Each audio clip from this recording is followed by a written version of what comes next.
The band started teasing their next album in late June of 2015 when the band started promoting images of a symbol of an umbrella, all in the form of tattoos, stickers, and posters posted around England, which would later be revealed as a promotional symbol for the album's first single.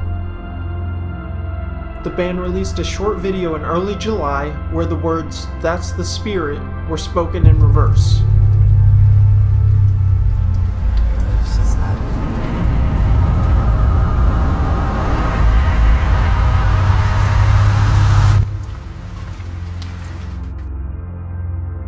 To be honest, it didn't start off more than we just wanted to get something tattooed. Really? On our bodies, yeah, just to, because we obviously the Flower of Life from Sempiternal was such a iconic thing, and yeah, it started off something to represent because we knew the artwork were going to be very simple and black, and again, we didn't really want to be telling people about our album too soon, and the whole thing with doing the campaign and having just the umbrella and it going around the world and stuff, it just turned into something so much bigger than we predicted, so we just rolled with it, you know what I mean? People just made their own assumptions and took it way deeper and further than we ever thought, but I mean, it's awesome. After Count Your Blessings, and like, we realised that people really liked our band despite like not making a very good CDs, and I think from Suicide Season we've always tried our very hardest. What's cool about it looking back is not only like the progression musically, but how you can really see where we were at in life. You know, it's like Suicide Season, you can see that we were having fun and partying. You can see that There Is a Hell is the flip side of that, and then I like the little story that it gives, even though the music's so vastly different and stuff. Before that, it was nothing more than playing shows and having fun, you know what I mean? And then we just realised that people actually liked our band and we had a real chance to do something with it, so we've always pushed ourselves as hard as we can, so I don't think we ever saw it going this far, but I mean, it's what we strive to do. On July 13th, the band announced that they had left their previous label, Epitaph Records, and signed fully with Sony Music subsidiaries RCA and Columbia. In a July 2013 interview, Oli Sykes revealed that the name of the next album would be That's the Spirit. Oli said it was a loose concept album about life's darker moods. He also said, quote, "It's a celebration of depression, a way of making light of it. That's the spirit." It's quite a depressing phrase when you think about it. The sort of thing you only ever use when you know there's no positive answer to the situation. To find a studio to record their next album at, they Googled "world's most amazing studios." This led them to record on the Greek island of Santorini. We wrote it in winter in Sheffield in about 2.5, 3 months, and it was really long. We worked really hard on it, so about halfway through when they started talking about studios, we just searched on Google for like the most, I can't remember what it was, the most amazing studios or the best view, or just looking at lists of like these crazy studios, thinking it'd be cool to go somewhere different, and that one popped up, and the view just looked so amazing. We just got in contact. We got our management to get in contact, and they came back and said, yeah, it's free and it's available. We can afford it. It's within the budget. So we just thought, why not? If you're gonna spend 2 months anywhere, why not make it somewhere amazing? Jordan Fish and Oli Sykes were the producers for this album. They considered an external producer unnecessary. Oli said, "Producers are fine, but they want to justify the importance of their jobs sometimes. So they say things like, 'Oh, I know. Why can't you do it in the swimming pool?' We know enough now that we were like, it's not that hard. Let's just lay everything down the best way we can and get on with it." Jordan Fish also said, plus they cost a lot of money. During the recording process, Jordan said they've spent part of the money on hiring a personal trainer. Quote, "We've been going for runs in the morning. That's been really nice. We're just soaking it up. We've been hiring quad bikes to go round on, hanging out at a few local bars, and going down to the beach." Somewhere in all that downtime, Oli also bought a puppy from a local sanctuary for abandoned dogs. I guess it's been a long time coming. Every time we've worked with a producer, it's a compromise. You know what I mean? It's like we know what we want. We produce our own songs. We We don't need to go in the studio and someone to say, change this. Plus the vibe's better when it's just the band anyway. Yeah, You don't, having random people around you don't really know. It just makes things feel a bit weird when it's just the band and stuff. There's no stress, you know what I mean? Drown was the first single released for the album back in October of 2014. The second single was Happy Song, released on July 12th, 2015. Ollie said that song is an unofficial title track.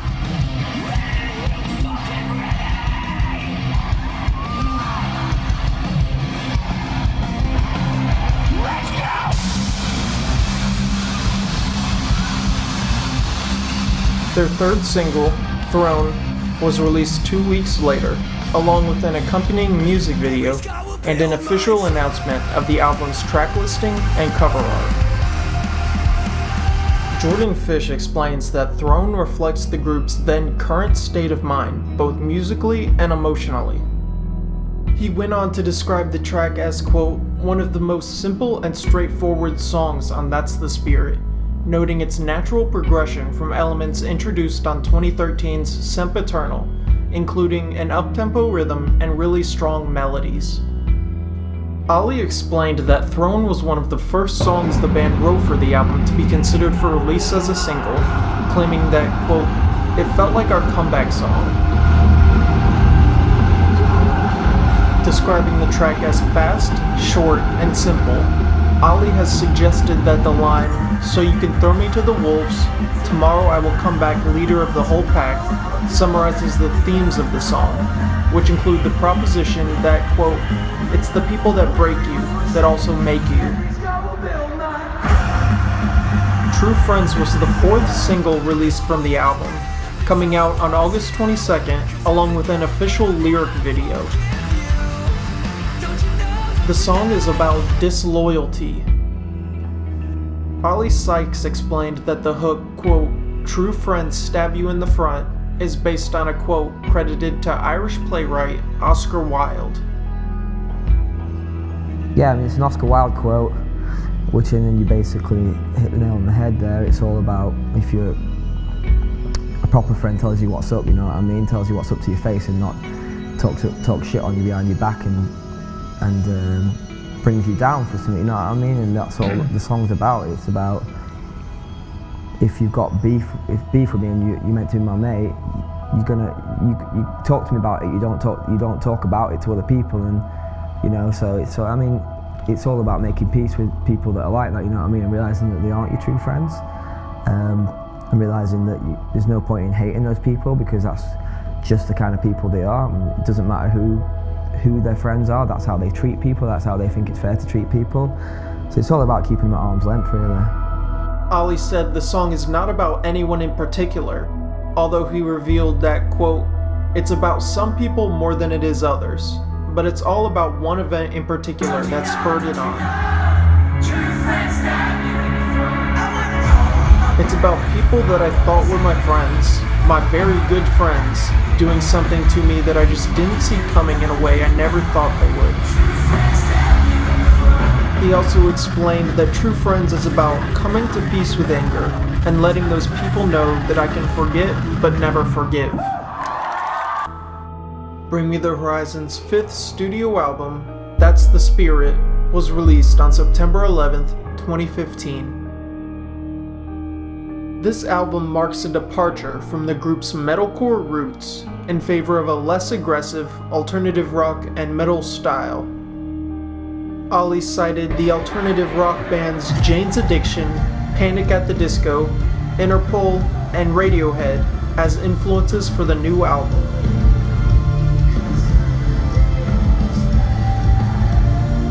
Rolling Stone magazine said that the album marks a change for Bring Me the Horizon from a sound, quote, undeniably rooted in metal to a sound full of ebb and flow dynamics, inspired by indie rock, alternative music, and pop, in a, quote, evolution from artsy metalcore to cinematic pop rock.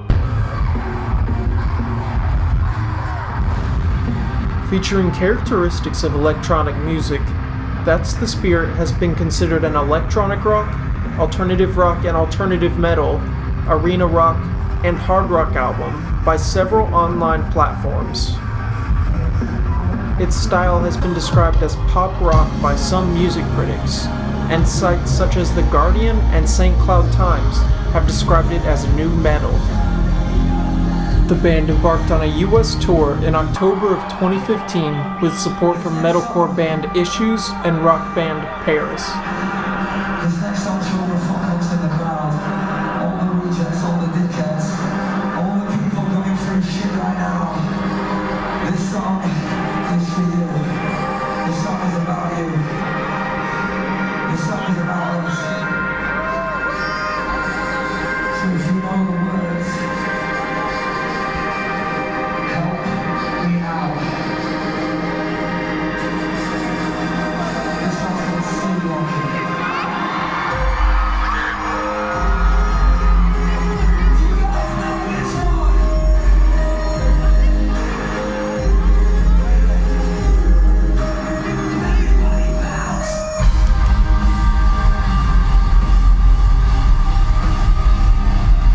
They went on a European tour the next month in November, with support from Paris, Neck Deep, and Beartooth.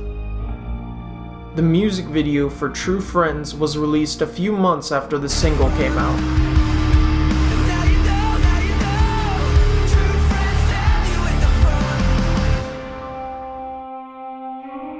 Well, True Friends is one of the angrier ones, yeah. That's an angry one. The whole concept of the album is kind of making light out of the darkness and stuff, and me going through rehab and drug addiction and stuff, it had to get that bad before it got this good, you know what I mean? If we never went to the darkest place for me anyway, it would have never got as good as it is. We would have just carried on coasting and doing the same thing. In the end, it came down to what's this album about, and the album is all about finding light out of the dark and the contrast between the two, how there's good in the bad and there's bad in the good, you know what I mean? And I think that's why that falsetto where I'm singing, I think we're doomed, is like that, you know what I mean? Because I could scream it or I could growl it or whatever, and that's like, it'd be cool, but I think it's that contrast of having the darkest lyric on the album sang like it's out of a Disney film, just really hits, and it drives home the point of the whole thing. It's all about how there's bad and good, there's good and bad, there's light and dark, and there's dark and light. You can't be truly happy unless you're truly sad, and you can't really, and you're only truly sad if you're scared of losing something, or you're scared, you know what I mean? So it's a vital emotion. Kind of, I guess it's not directly connected to the umbrella, but it's kind of like if it's raining, you put an umbrella up, you're making the best of a crap situation, so it's like kind of linked. Yeah, I guess that's what the whole album's about, making the best of a crap situation. Before I went to rehab, I thought I was mental, and I thought I was the only one that was mental. And when I came out, I realised that everyone's mental. Like we're all mental in the exact same ways. All those weird things that you think only you're thinking, and you wouldn't dare tell anyone else because you think you're mad for thinking it. Everyone thinks that. Everyone has those weird things that they just insecurities, and everyone, when they walk away from someone else, thinks that the whole room's talking about, and that stuff. Like, you know what I mean? It's just like all that stuff. We're all connected by that. We're all connected by our fears and our insecurities and our worries and stuff. And I think that is a huge thing. I think it's such a nice thing to know that everyone's just as messed up as you are, and there's no such thing as a normal person. Well, I've never met one anyway. You have to get older to work that out, don't you? Yeah, you do. You have to get. I know. Sometimes that's all you need is just that confirmation that we're all up together.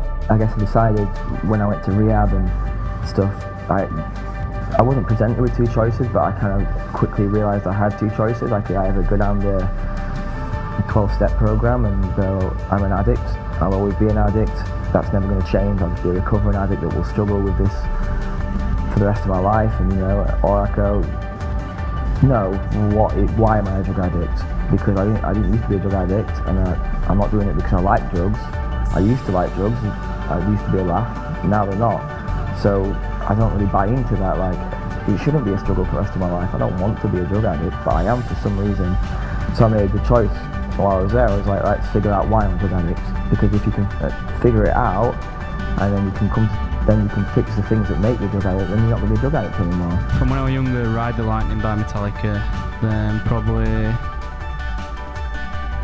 Bon Iver, I really like. Radiohead, In Rainbows will be my number one. Number two, Deftones, White Pony.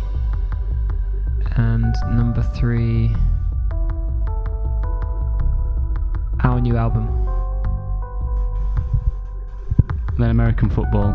A music video for the song Follow You premiered on March 16th, 2016. It was co-directed by Ollie Sykes.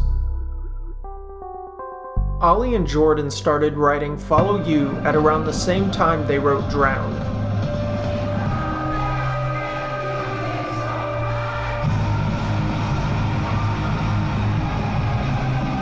According to Ollie, the song's lyrics were based on his relationship with his wife during a, quote, particular rough patch, when things weren't looking too good. He explained that the song's overarching message was that, quote, no matter how bad being together can sometimes get, the alternative is just so much worse. Critics have described it as, quote, a love song, or the closest thing to it that this band has ever written. Bring Me the Horizon embarked on a second US tour in April and May of 2016. On April 22nd, 2016, the band performed a live concert with an orchestra at the Royal Albert Hall in London.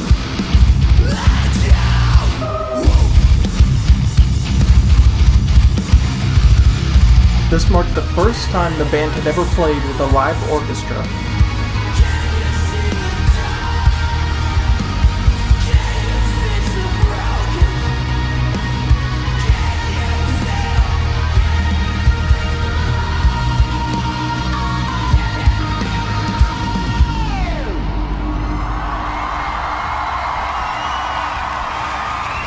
It was recorded, and the live album, Live at the Royal Albert Hall, was released on December 2nd, 2016, through the crowdfunding platform Pledge Music, with all proceeds donated to Teenage Cancer Trust. This was the second live album and video by Bring Me the Horizon. It was conducted by Simon Dobson, who won the British Composer of the Year award in 2012 and 2014. Like Jordan said, he came into like a good time, and he was almost a vibe for me at that time in terms of like someone to really get into writing music with, and someone who was really up for like doing something new and, you know, grinding to the bone.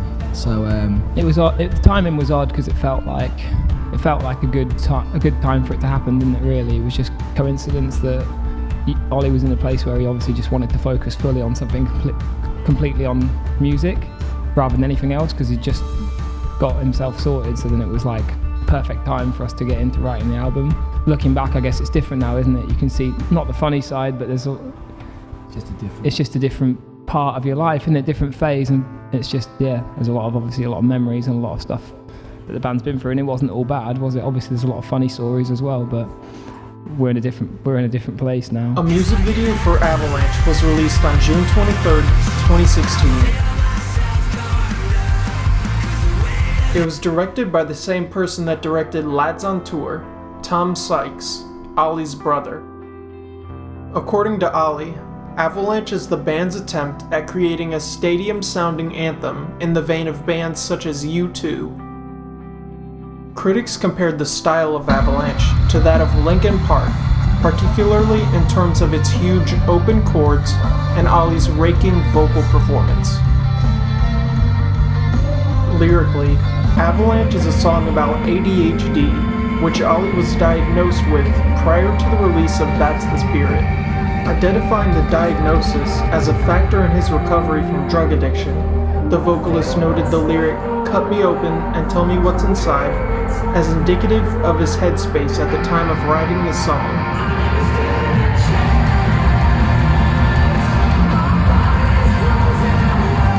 In a Reddit AMA, bassist Matt Keane revealed that Avalanche was his favorite song on That's the Spirit. Jordan Fish also claimed that it was, quote, probably his favorite too, in a 2016 interview, despite previously favoring the album's opener, Doomed. I think stuff like ADHD, where I know so many people that have got very similar traits to me and stuff, and I know people have got more serious things that are undiagnosed, and it's a really it's a really sucky thing, I think, when you're an adult to have an undiagnosed mental illness like that, because people, like I said, people can just think, oh, I don't want all to do with him, rather than going, well, you know what, that's how he is because of X, X and Y, and deal with it. So, and not just mental illness, but anything, you know what I mean? And sometimes all you need is just someone to go, you know what, I'm just like you know what I mean? It might not be ADHD, but you know what, I feel just like that. And Avalanche is all about how some feelings and emotions can just feel like the whole weight of the world on top of you, you know what I mean? And feel like all consuming. And sometimes the song doesn't really have an answer, it's more just like, you know what, I'm like you. And when I went to rehab and I decided not to do the 12-step program and just go to the general ward, I was surrounded by bulimic people, I was surrounded by people with gender issues, I was surrounded by schizophrenics, people who self-harmed, you know, all this stuff that the core emotions and feelings they're all going through are like, I feel exactly the same. And just to feel not as mental as you did through that, it's just such a, I don't know, such a great feeling, because you're like, oh, we're all fucked up, we're all messed up, you know what I mean? There's no such thing as a normal person, is there? So that's what that song's about, I guess. The band embarked on an Australian tour in September of 2016.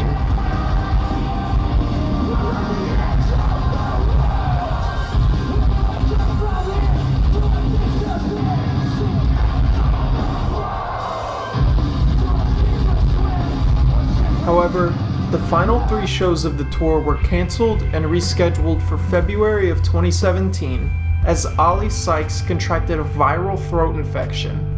They went on a second European tour in November of 2016.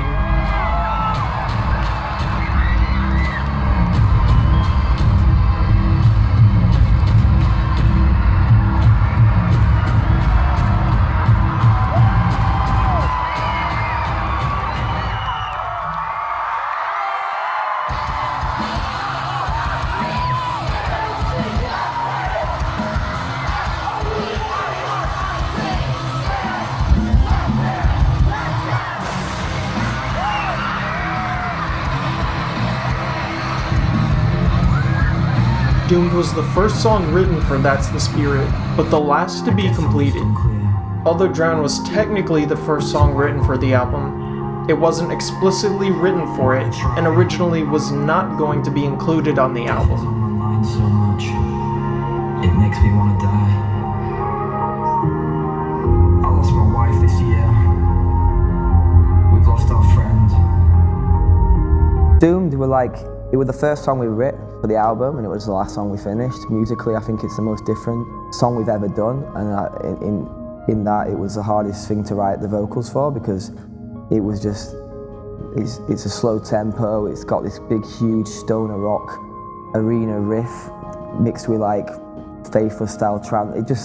It's just a mess, but an awesome mess. It were almost like, felt like a better instrumental than it did with vocals on, so it took a while to write. The main hook, I Think We're Doomed, is sung in soft falsetto to produce a feeling of contrast with the negative tone of the lyric.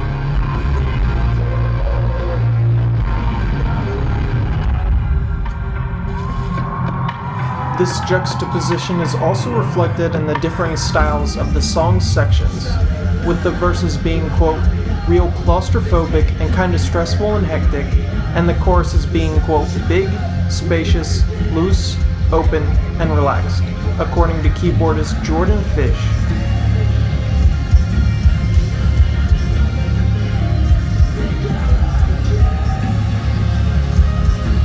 Ollie expanded on the idea of contrast in the song, which he revealed was originally intended to reflect different stages of the experience of using recreational drugs.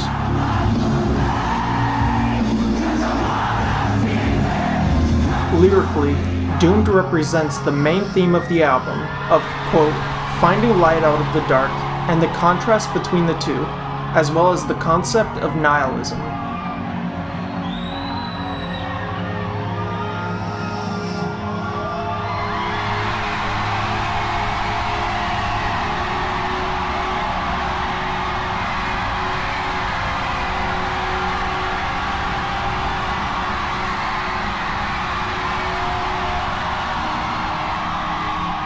Elaborating on this, Ollie revealed that the song is, quote, about how most of the time my life feels like this unmanageable monster that I can't keep at bay, with the first half representing the, quote, self-destructive, nihilistic side of him, and the second outlining him, quote, getting a second chance.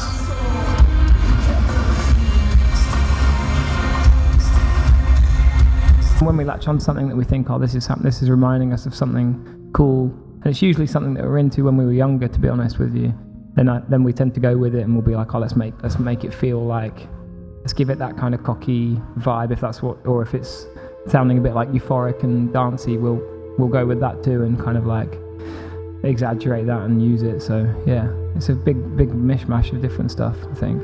So every single song's a bit like us having an attempt at a different kind of, not genre, but I guess just, yeah, I don't know, kind of song. Yeah, and then I think within that we'll then challenge ourselves to, so like what, within that one song there'll be like something that sounds like something completely different, and then another section that sounds like something completely different. So we try and like, we just throw loads of stuff. Yeah, see what sticks. Yeah. Until it works. Doomed was always intended to be the first song on the album, in order to portray to listeners the change in style from the band's previous releases.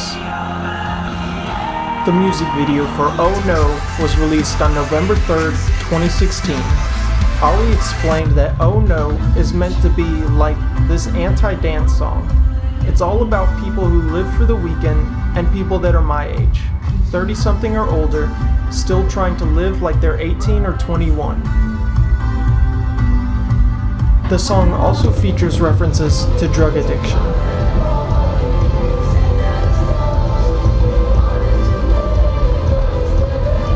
Speaking about the brass section and saxophone solo, Ollie explained that he, quote, wanted this final song on the album to feel like when the lights come on at a club or at a bar and you get that slightly shitty song feeling. It's like all good things must come to an end. In the Reddit AMA, guitarist Lee Malia revealed that Oh No was his favorite song on the album.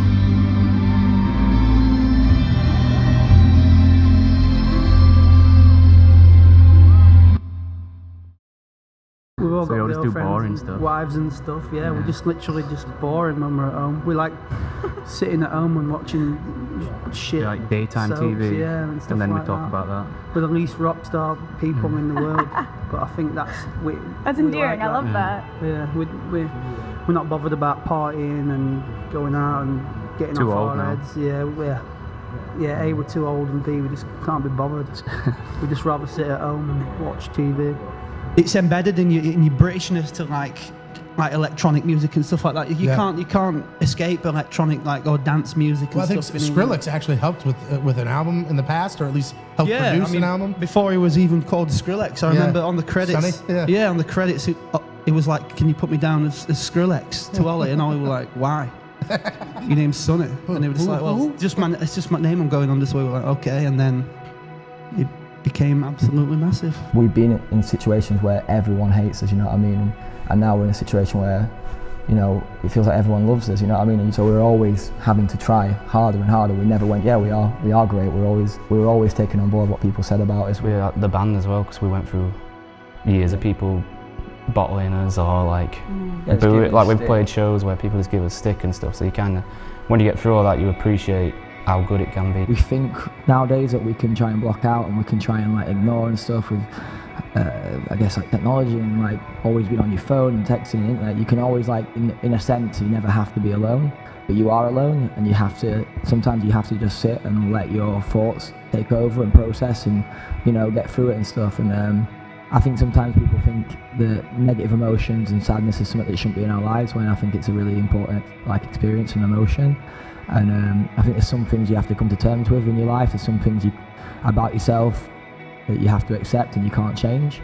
And I think a lot of people beat themselves up and stuff, and I think people want to change things about themselves that they can't. And that's what it were for me. For me, I had to accept that parts of me were who I am, and that's just that.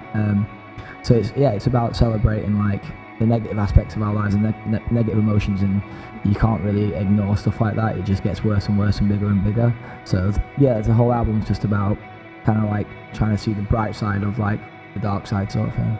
It's got to get dark before it gets light. It's got to get to its sort of worst, and to the point of almost no return to actually make you go, right, I want to fight for this, and I want to, you know, I want to show myself and others that I'm not going to let it, you know, conquer me.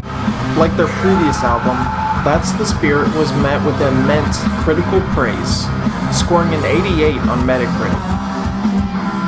That's the Spirit debuted at number 2 on the UK Albums Chart. In one of the closest chart battles of 2015, Keep the Village Alive beat That's the Spirit to number 1 by a margin of less than 1,300 copies, denying Bring Me the Horizon their first ever chart topper. The album debuted at number 1 in Australia, giving the band their 3rd consecutive number 1 album there. That's the Spirit peaked at number 2 on the US Billboard 200.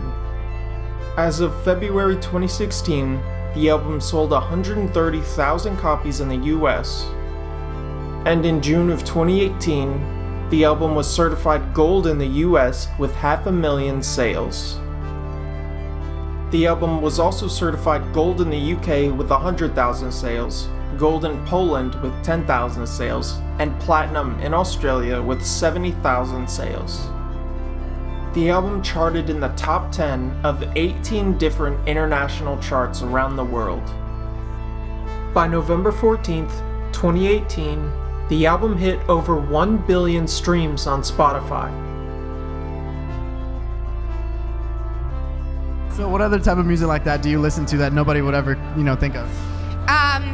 One band that I always go back to, and I haven't listened to stuff in a while, like that type of music, but Job for a Cowboy. Oh wow! You're taking a metal.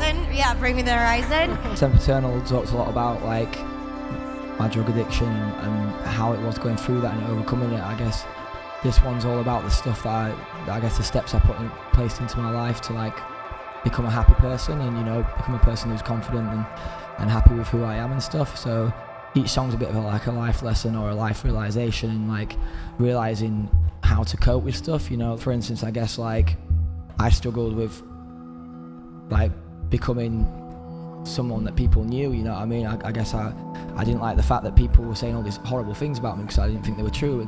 At the same time, I couldn't live up to the, I guess, standard that other people put me in, you know, people like almost worshipping me and, you know, seeing the Photoshop dude on the front of a cover and all that stuff. And I was, after a while, you start trying to be that guy, which you obviously you never can be, you know what I mean? So it was like, and that was, I think a big thing was just like realizing that I'm neither, you know what I mean, and accepting that, knowing that I'll never be the superhero some people think I am, and being comfortable with the fact that I'm not a bad person, and no matter what people say, it's not true, you know, I know what's true and stuff like that. So it's all about, it's all like these little things I've like kind of had to figure out to make sure that I don't like fall off the wagon again, you know, and get myself into a bad place. And as much as I'm gutted that I put like my friends and my family through all that and stuff, I mean, we wouldn't be where we are today if it weren't for that, you know what I mean. I guess that's what like songs like Throne touch on, you know what I mean.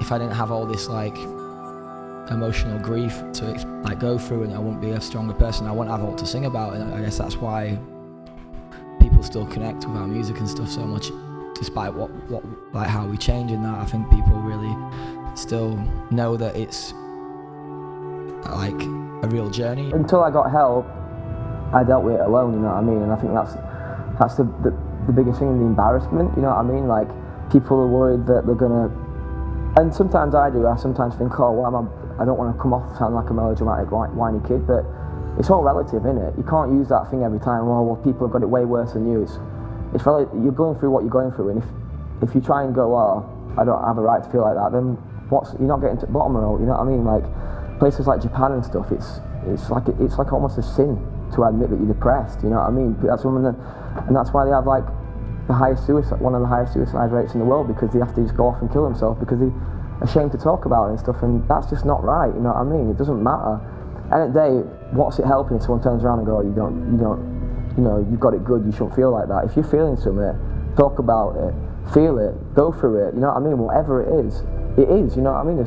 You pretending that it's not that way, it's not going to actually change the fact that it is, you know what I mean? Like, if you hate the sound of your own name, even if you're a privileged white kid, it doesn't matter. At the end of the day, that's how you need to feel, and you need to work through it. And the only way you're going to work through it is if you admit it and accept it, and then figure out what it is. So I think it's just not the right way to try and go, well, you should think yourself lucky. You know what I mean? That's pretty much what the album's about. What you just said then, when I said I hated myself, I know it sounds really melodramatic, but I was just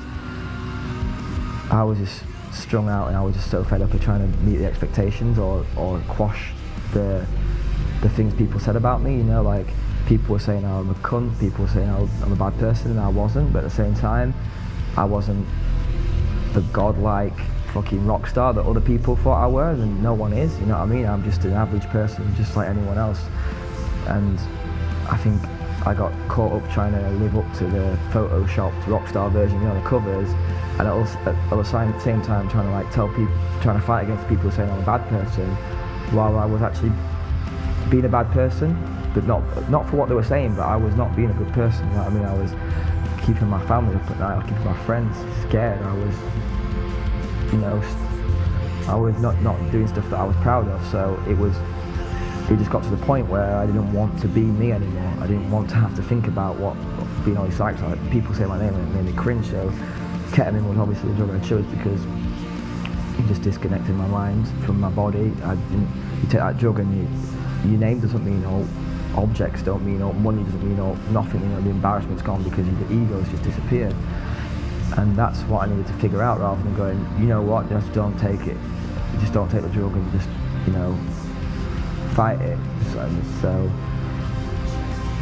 that is what I figured out, and that's what that whole album's about, is like appreciating the darkness and embracing it, and, you know, really figuring out what it is that was wrong with me. And now that's why I'm happy now, because I embrace the sadness, which is, I guess, a bit weird, but it's how it works. You know what I mean? We don't become enlightened by imagining like figures of light. We don't become enlightened by just pretending to be happy. We become enlightened by making the darkness conscious and knowing it's always there, and not underestimating it. Felt like we needed to just carry on, so we went straight into writing and recording. So we didn't really have any time off between Sempiternal and That's the Spirit. So when it came to finishing the That's the Spirit tour cycle, we just decided to have an extended amount of time off. You know what I mean? I think we all needed it. We've just been on tour for years.